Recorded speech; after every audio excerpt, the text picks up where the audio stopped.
Evolution, as I was taught, it all started with a thing called the Big Bang. أَوَلَمْ يَرَ الَّذِينَ كَفَرُوا أَنَّ السَّمَاوَاتِ وَالْأَرْضَ كَانَتَا رَتْقًا فَفَتَقْنَاهُمَا. They say this Big Bang went kaboom and shot out hydrogen gas mostly, and the gas somehow turned to dust, and the dust condensed down into planet Earth. The evolutionists say it started dry, and then over millions of years, volcanic activity produced the water, and then in some little pond of this water somewhere on planet Earth, these inorganic chemicals got together, and they were zapped by some kind of X-ray or something else, and all of a sudden you have this little speck of life. And they say that was about 3.5 billion years ago. And then that little speck of life somehow, over about 3 billion years, became the first cell, which was somewhere around 600 million years ago. And then that progressively became beautiful you. Dr. Martin's traditional scientific background would go through an evolution, rather a revolution, as he joined the staff as a professor at Baylor Dental College. This was the beginning of the evolution of a creationist. And so in the fall of 1971, I went to Baylor in Dallas and gave my first lecture. It was on the evolution of the tooth. And I talked about how these fish scales gradually migrated into the mouth and became teeth. And a couple of my students came to me after class that day and said, "Dr. Martin, have you ever investigated the claims of creation science?" Well, that was 1971. I'd never even heard of it. And so I'm thinking to myself, where are these guys coming from? I've never heard of this. And so I said, sure, I'll look into this with you. And I'm thinking, kind of as a cocky young professor, I'll blow these guys away. Well, they asked me to start studying the assumptions that the evolutionists make. And in all my years, 8 years of scientific education, I had never had a single professor tell me about an assumption. And so we started looking at the assumptions. And I began to realize they're making some claims here that really the assumptions aren't valid when they tell us rocks are very old and all these kinds of things.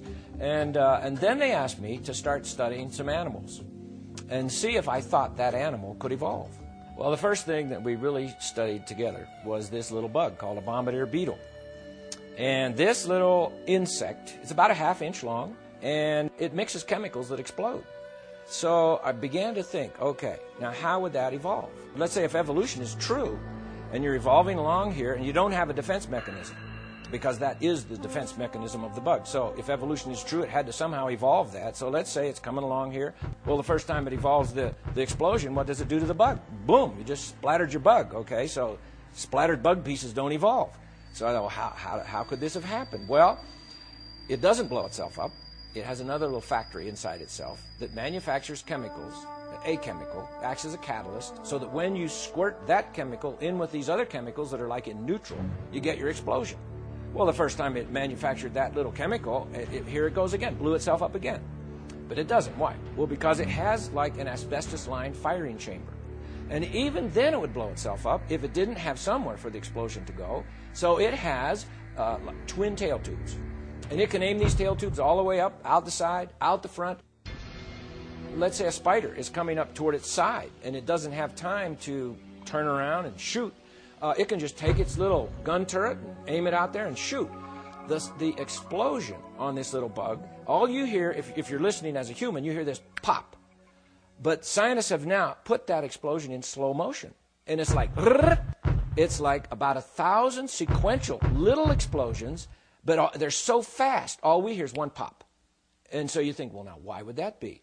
Well, that was a curious thing for the scientists that study this little bug. A lot of them at Cornell University, some other places. And what they discovered was that if it was just one big pop, the little bug, if he's shooting like a spider, let's say over here, and he goes room, bang, and shoots it, he's going to pop himself right out of there. It's like lighting a burner on a jet engine. So he's out of there. But as long as it is a sequential explosion with his little legs, he can hang on. How would evolution explain a sequential explosion?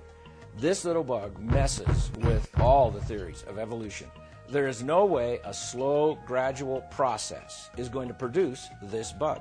There's no way even the newest theories of evolution, like punctuated equilibria, which means evolution happens very fast. Well, there's no way that will explain this little bug. I began to realize, how could this particular little animal, for instance, evolve. It needed all of its parts. It needed everything there all at once, or you just don't have the animal.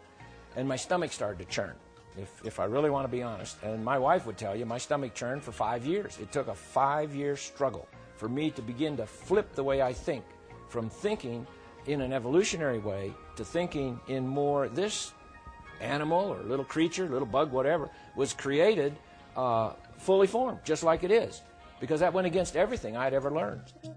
Did you know the world's strongest animal is actually the beetle? In fact, in one test, the rhinoceros beetle carried over 850 times its own weight on its back. That would be like me trying to carry 130,000 pounds.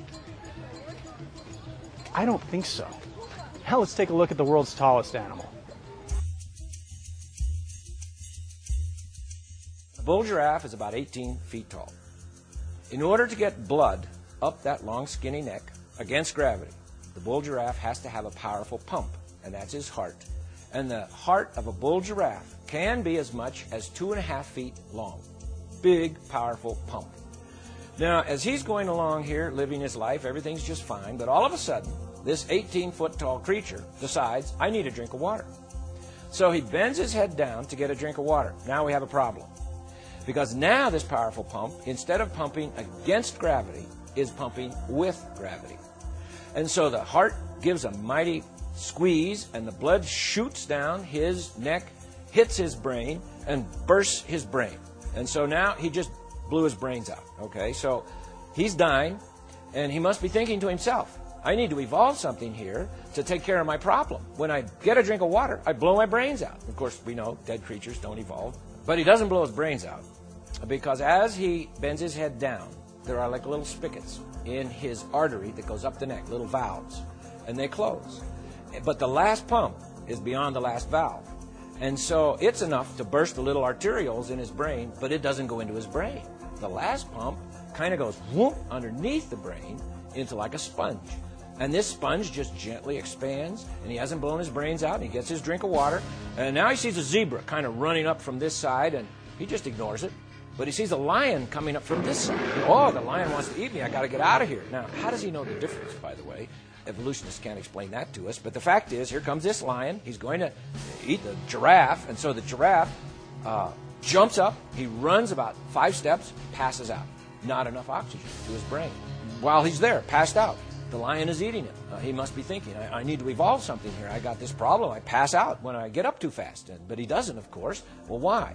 Well, because God made him so that when he begins to bring his head up, the little spigots, the little valves in the artery open, the sponge under the brain gently squeezes that last little pump of oxygenated blood up into his brain.